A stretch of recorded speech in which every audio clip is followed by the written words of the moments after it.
नमस्कार और the deep dive में आपका स्वागत है। चलिए एक बहुत ही जाने पहचाने सीन से शुरू करते हैं। नया साल है और हम सब ने कोई ना कोई रेजोल्यूशन लिया है। रोज जिम जाना, कोई नई भाषा सीखना या शायद कम जंक फूड खाना। पहले कुछ दिन तो जोश भरपूर रहता है ना, और फिर फरवरी आते आते सब कुछ वापस पहले जैसा हो जाता है। जूते वापस अलमारी में, ऐप अनइंस्टॉल और पिज्जा वापस मेन्यू में। आखिर ऐसा होता क्यों है? क्या हम सब में इच्छा शक्ति की कमी है? आज हम इसी सवाल की तह तक जाएंगे और हमारे इस सफर में गाइड बनेंगे जेम्स क्लियर की मशहूर किताब एटॉमिक हैबिट्स के कुछ दमदार आइडियाज। आज हमारा मिशन सिर्फ ये समझना नहीं है कि आदतें कैसे काम करती हैं, बल्कि इस पहेली को सुलझाना है कि हमारी बेहतरीन योजनाएं भी क्यों अक्सर फेल हो जाती हैं और कैसे छोटे छोटे बदलाव करके हम वो नतीजे पा सकते हैं जो अब तक पहुंच से बाहर लगते थे।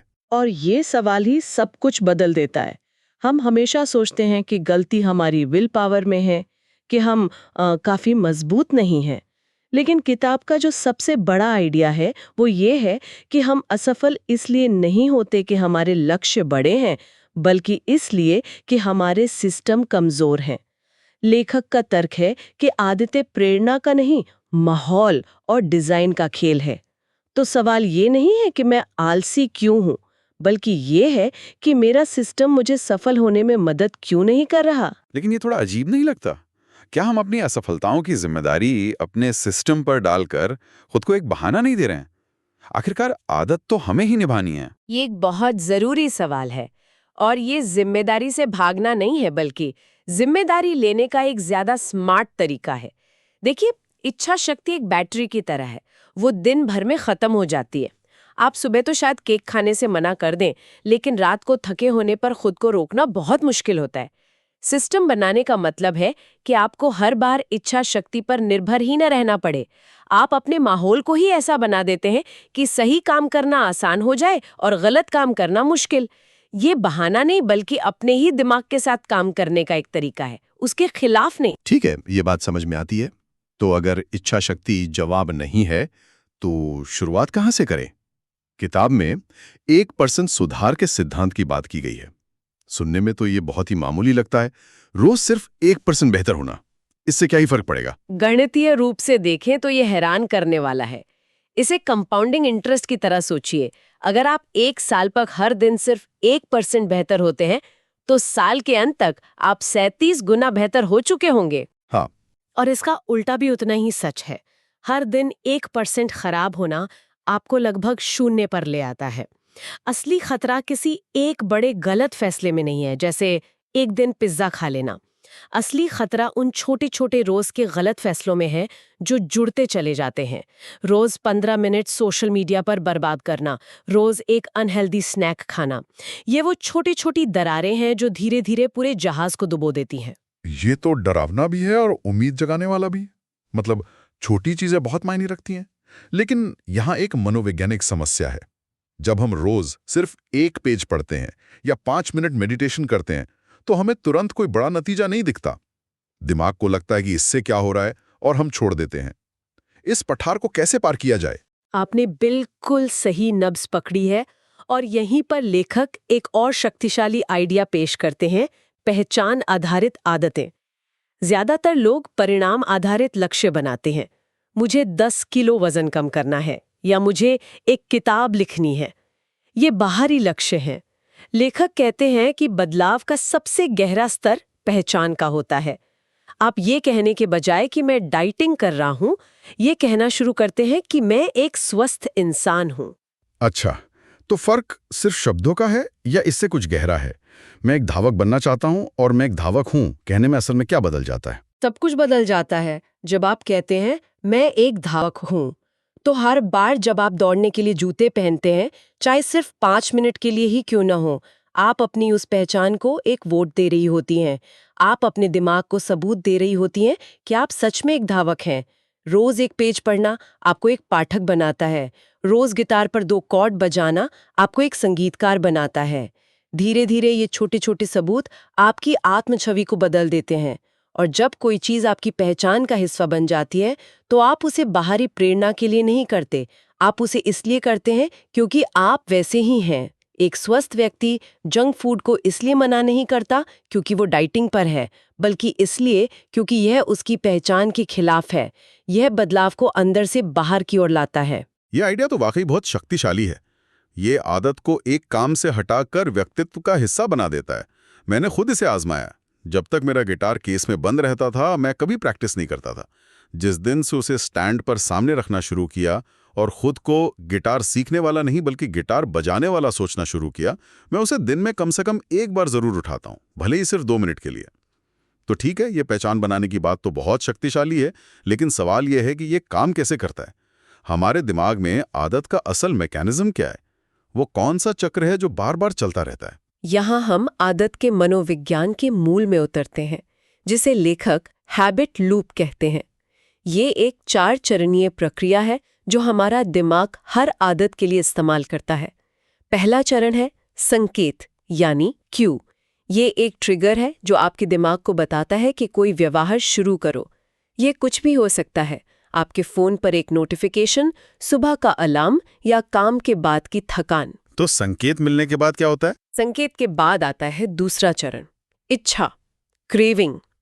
ये उस आदत के पीछे की असली प्रेरणा है। आपको कॉफी की इच्छा नहीं होती, आपको उस ताजगी की इच्छा होती है जो कॉफी पीने से मिलती है।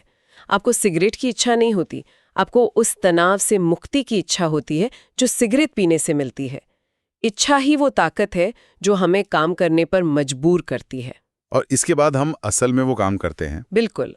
तीसरा चरण है प्रतिक्रिया, यानी रिस्पॉन्स। यह वह वास्तविक आदत है जिसे आप करते हैं, कॉफी बनाना, सिगरेट जलाना या फोन उठाकर सोशल मीडिया स्क्रॉल करना। और आखिर में चौथा चरण है इनाम, रिवॉर्ड। यह उस आदत का अंतिम परिणाम है जो आपकी इच्छा को संतुष्ट करता है। कॉफी से मिली ऊर्जा, सिगरेट से मिली राहत। यह इनाम आपके दिमाग को सिखाता है कि यह पूरा चक्र भविष्य में दोहराने लायक है। संकेत, इच्छा, प्रतिक्रिया, इनाम। यह लूप लगातार हमारे दिमाग में चलता रहता है। तो अगर हमें कोई आदत बदलनी है तो हमें इसी लूप में कहीं दखल लेना होगा। लेकिन ये सुनने में जितना आसान लगता है उतना है नहीं। इसी लूप को नियंत्रित करने के लिए लेखक व्यवहार परिवर्तन के 4 नियमों की बात करते हैं। पहला नियम है, इसे स्पष्ट बनाएं, मेक इट ऑब्वियस। इसका मतलब है कि अच्छी आदतों के संकेतों को अपने माहौल में बिल्कुल सामने रख दो।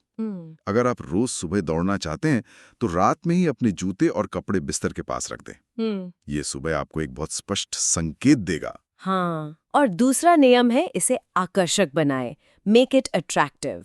हमारा दिमाग उन चीजों की तरफ ज्यादा आकर्षित होता है जिनसे उसे डोपामाइन मिलता है, यानी खुशी मिलती है। तो आप अपनी नई आदत को किसी ऐसी चीज के साथ जोड़ सकती हैं जो आपको पहले से ही पसंद है।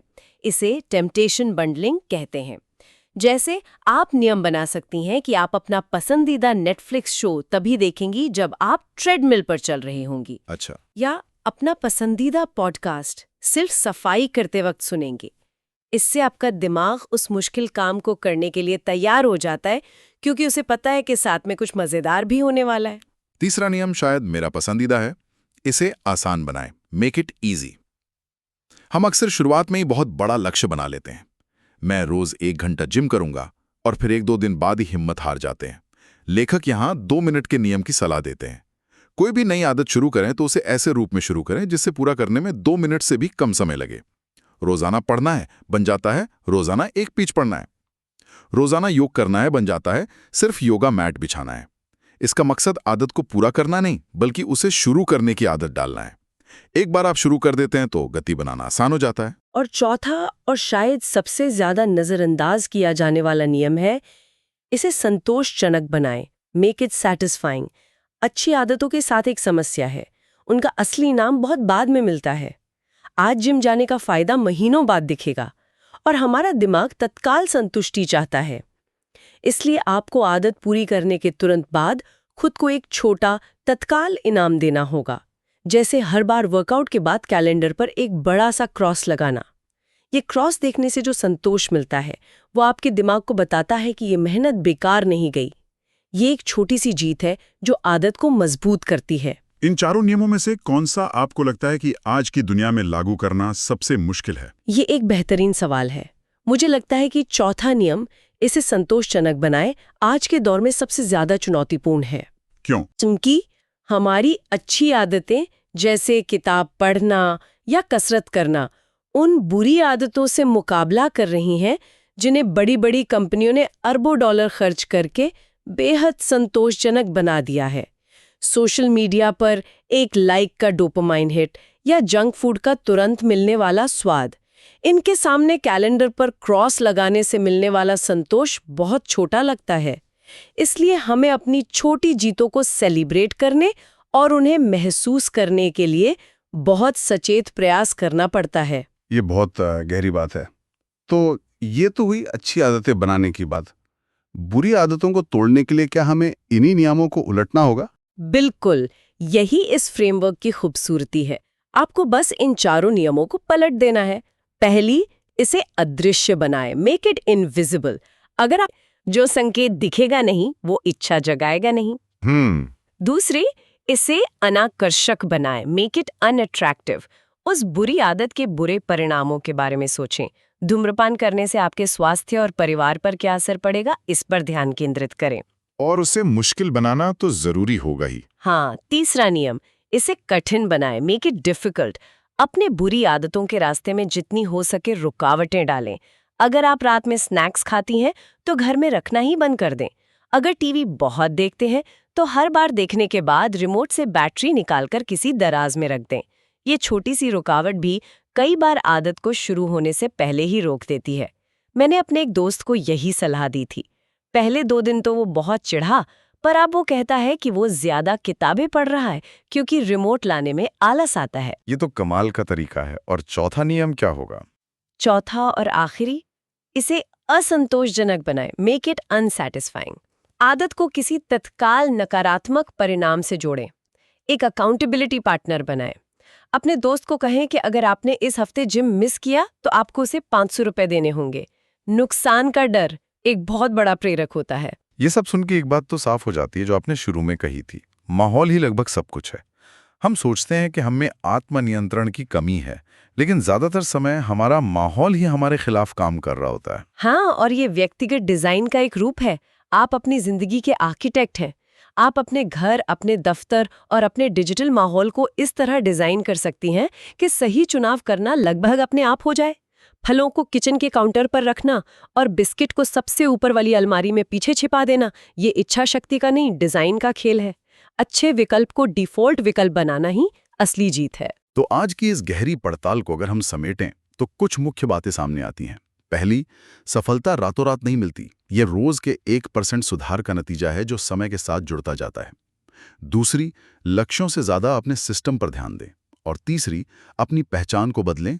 सिर्फ कोई काम ना करें बल्कि वो इंसान बने जो आप बनना चाहते हैं। और आखिर में अपनी इच्छा शक्ति पर बोझ डालने के बजाय अपने माहौल को अपनी सफलता के लिए डिजाइन करें। बिल्कुल सही। और मैं इसे किताब के एक बहुत ही शक्तिशाली विचार के साथ समाप्त करना चाहूंगी जो इन सभी बातों का सार है। आप अपने लक्ष्यों के स्तर तक नहीं उठते, आप अपने सिस्टम के स्तर तक गिरते हैं। इसका मतलब है कि जब जिंदगी में दबाव बढ़ता है, जब आप थके होते हैं या प्रेरणा कम होती है, तब आपके बड़े बड़े लक्ष्य काम नहीं आते। तब आप उसी व्यवहार पर वापस आ जाते हैं जो आपके लिए सबसे आसान है, यानी जो आपके सिस्टम ने तय किया है। ये एक सोबरिंग थॉट है जो हमें याद दिलाती है कि अच्छे दिनों में ही बुरे दिनों की तैयारी करनी होती है। और यहाँ श्रोता के लिए एक विचार है जिस पर वे आगे सोच सकते हैं।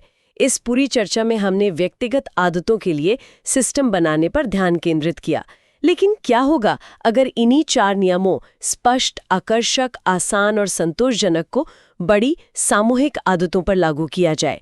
कैसे एक टीम अपने दफ्तर के माहौल को इस तरह डिजाइन कर सकती है कि सहयोग और रचनात्मकता डिफॉल्ट बन जाए? या कैसे एक परिवार अपने घर के सिस्टम को ऐसा बना सकता है कि स्वस्थ भोजन और साथ में समय बिताना एक स्वाभाविक विकल्प बन जाए, न कि एक संघर्ष? यह व्यक्तिगत सुधार से आगे बढ़कर सामाजिक डिजाइन का सवाल बन जाता है।